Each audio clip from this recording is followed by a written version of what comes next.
Hi, this is Anthony Lighthall. Thank you for joining me today on this podcast entitled From Dreams to Actions, where we talk about business goals, promoting positive energy, and following your dreams. On today's episode, we're going to talk about benchmarking your competitors. So, benchmarking, what is that? Well, basically, benchmarking means you are evaluating and taking a look at what your competition or other competitors are doing in the industry, just to make sure you're on the same wavelength, or are you lagging behind? How is your technology? What are customers saying about you? Are you on the right path to go ahead and move forward with whatever you want to implement or continuing with your business? This is really important to do because it really takes a deep dive in regards to what other competitors are doing within the industry. Is there something new that you want to implement, something new that you want to try out, and who else is doing it? Are they getting a good response? Is the market too saturated? Those are some really good ways to start benchmarking.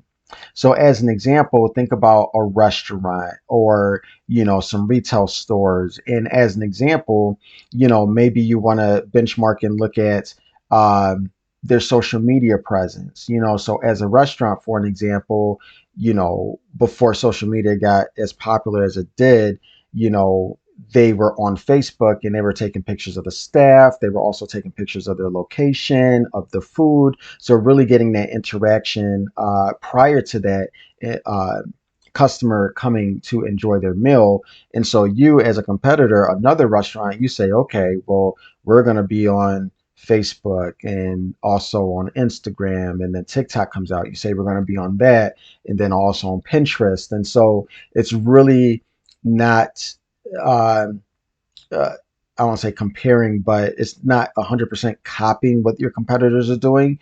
But sometimes it sparks an idea where you say, oh, well, they're doing this. Well, we're going to do X, Y, Z, and we're going to do it to the fullest, times 10, because that is a good idea that they are doing that. And it looks like they're getting a lot of traction. So we're going to go ahead and go on all platforms and also update our website and tag people and different things. So using that as an example with a restaurant and also with social media could be a good way for you to benchmark and really see what other competitors are doing.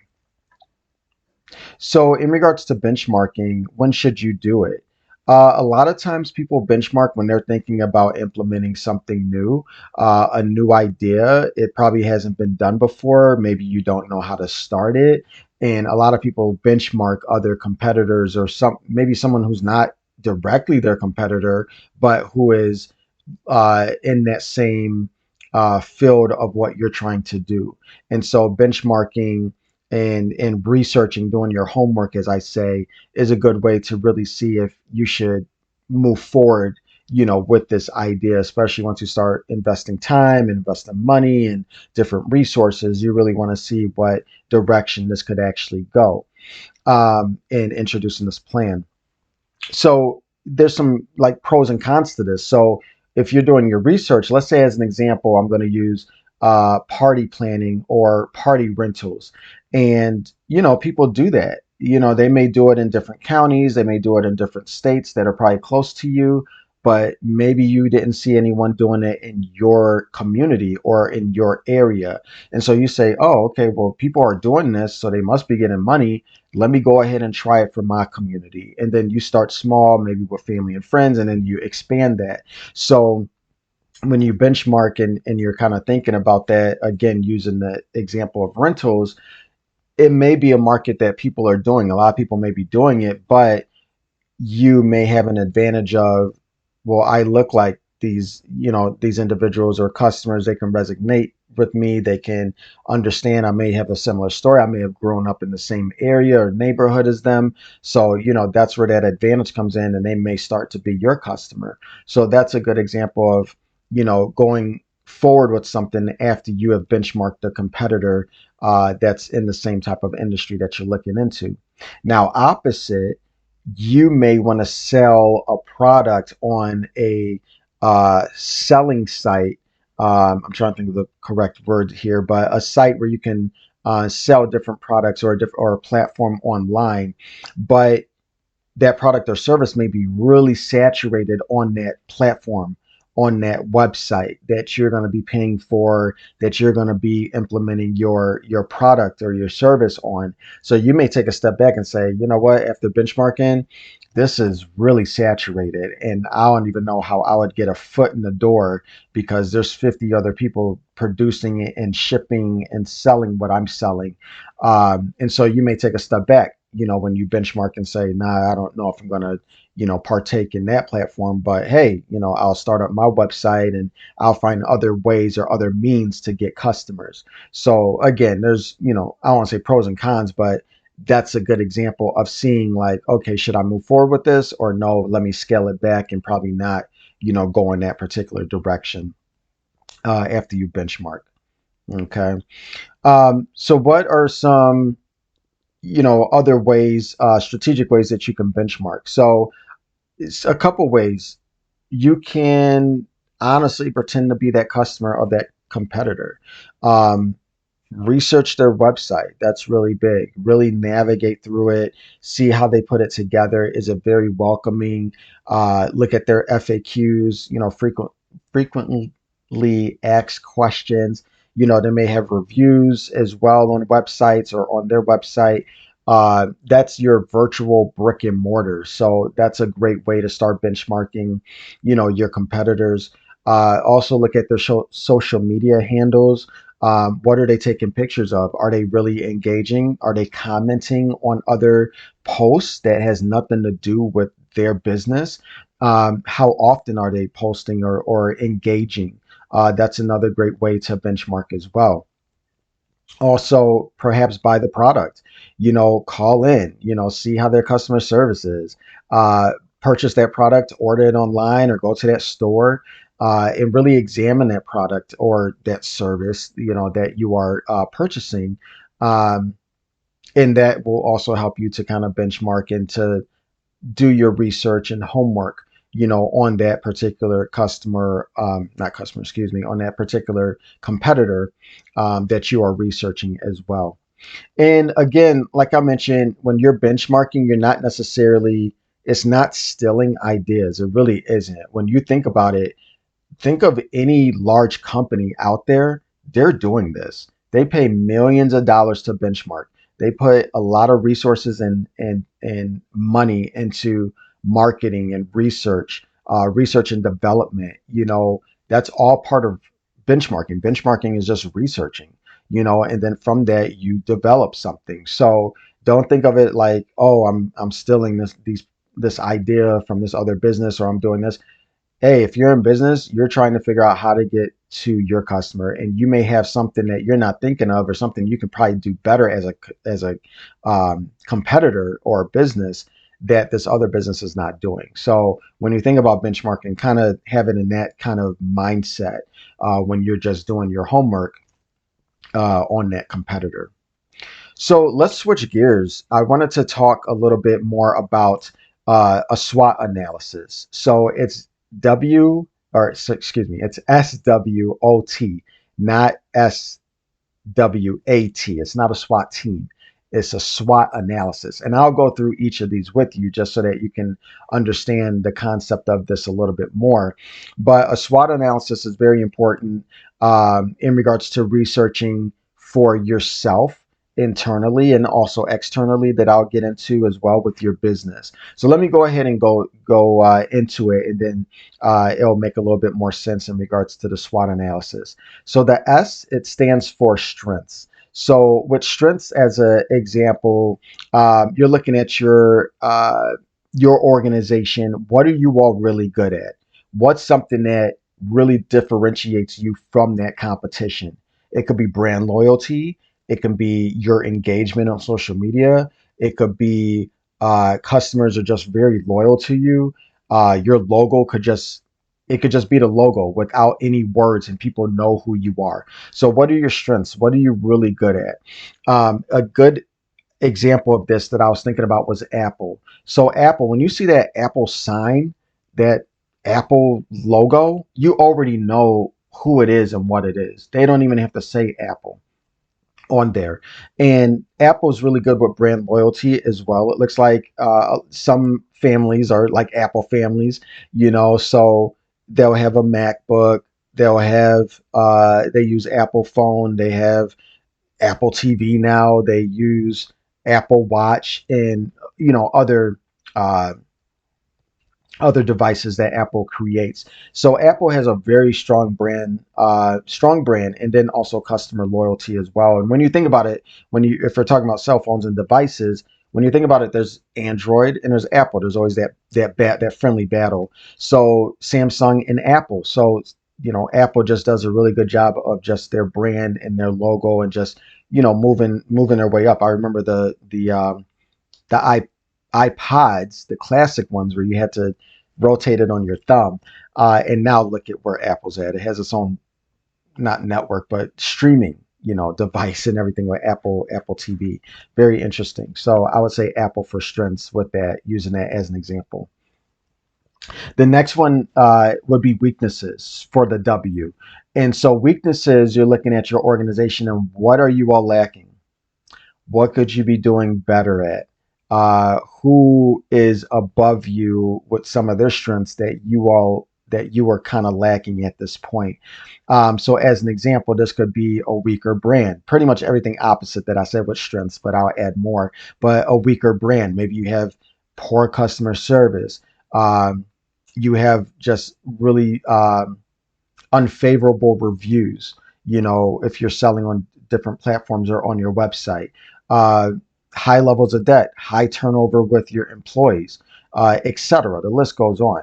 But I thought of, as we're talking about, watching TV and things, I was thinking about Blockbuster. So anyone who remembers Blockbuster, let's make it a Blockbuster night was their tagline. But Blockbuster was it. Way before Hulu, way before Apple TV, way before Netflix. Blockbuster was the place you went to. There would be lines outside of this brick and mortar store. There was nothing online. So you would go to Blockbuster and you would get your movie or movies, and it was just a great experience. But over time, as technology evolved, Netflix swooped in and was like, hey, we have these DVDs, we're going to ship them to your house. You don't even have to leave anywhere. It's in the comfort of your house, and then you ship them back when you're done. So Netflix did a really good job with that. And then again, as you see, as time progressed and technology advanced, now you can stream this on your PlayStation or your Xbox, and now you can have your TV already incorporated with the streaming device. And then Hulu comes in, and then Paramount Plus and Disney Plus, etc. So now we're in a streaming world where now where's Blockbuster? There's a younger generation that doesn't even remember that or even know what Blockbuster is. So I thought about Blockbuster with weaknesses because they kind of didn't catch up with the competition in a timely fashion, and then these other streaming devices came in and they were able to take over based on a original idea a concept that they thought of, but Netflix and other streaming services thought of a different way or a better way, and customers gravitated towards that. Okay. Let's go ahead and hop over to O. So what does O stand for? Opportunities.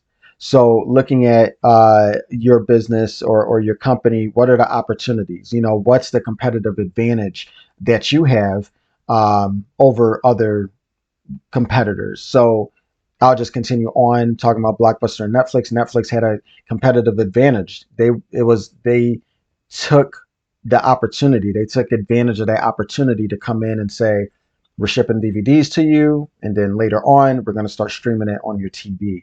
So Netflix came in, and they were able to capitalize on that opportunity for the SWAT. And then lastly, T. T stands for threats, and threats are circumstances and certain things that you cannot control. Um, this could be natural disasters. This could be um anything, fires, earthquakes, uh, anything that could happen that was just you didn't plan for it and it was just out of your control. for any business or any person. So that's what a threat is. And sometimes a lot of businesses, they try to plan for these threats like disaster recovery. You'll hear something about that, especially in like the tech field or financial field, where if everything just kind of shuts down with technology, there is a backup. So what's the disaster recovery? What happens if there's a fire or if there's an earthquake or um, something catastrophic that happens? How are we going to back up our files? How are we going to protect, the business and keep it going, knowing that we're trying to clean up, the mess that, probably just happened. A great example of this, I would say COVID-19. It was something that you heard about in the news and it was kind of spreading throughout the world. And then when it hit in your backyard, I'll say, it was too late. And so a lot of businesses went under. There wasn't that type of disaster recovery. COVID was just so foreign to everyone. It was like, what do you do? And it really just stopped a lot of production. It was an external force that a lot of people just weren't prepared for, honestly.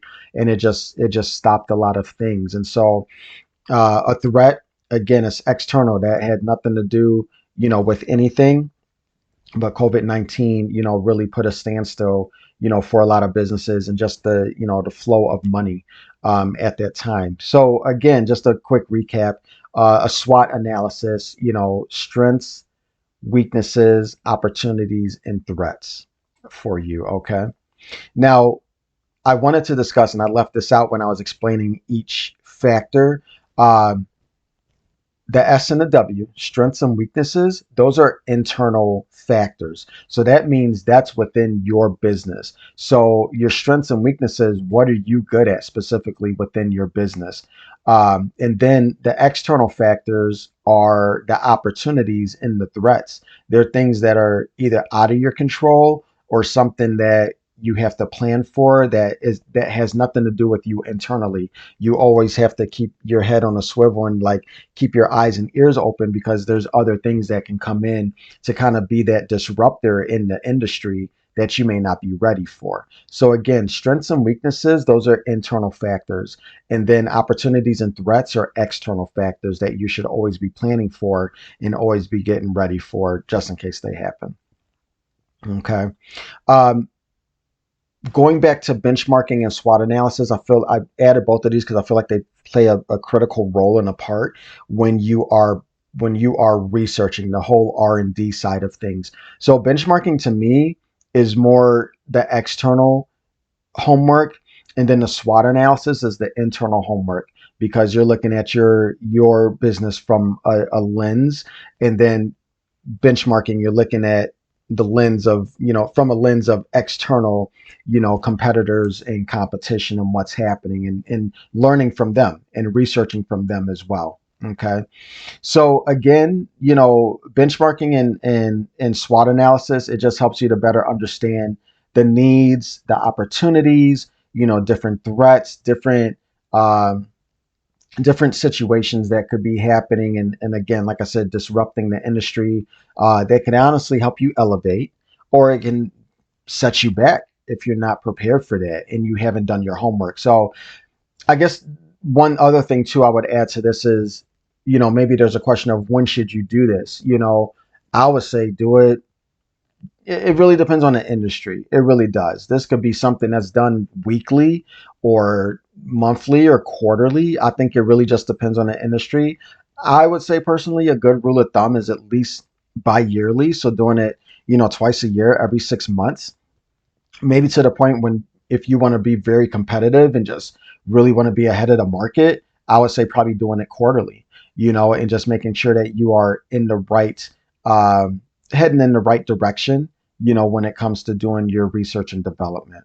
Okay. So again, just a quick recap. We talked about benchmarking and the importance of doing that and really looking at your competitors, seeing what they're doing, making sure you're still ahead or at least, um, what's a good word for this? At least in the same arena or area of what your competitors are doing. Excuse me, and then a SWOT analysis with the strengths, weaknesses, opportunities, and threats. Strengths and weaknesses. What were those again? Internal factors, of course, and then the opportunities and threats, external factors. Exactly. So, again, benchmarking and SWOT analysis, great for research and development for your business and for your company. And again, thank you again for joining me, and thank you for watching. And hopefully this was helpful for you. And always remember to follow your dreams.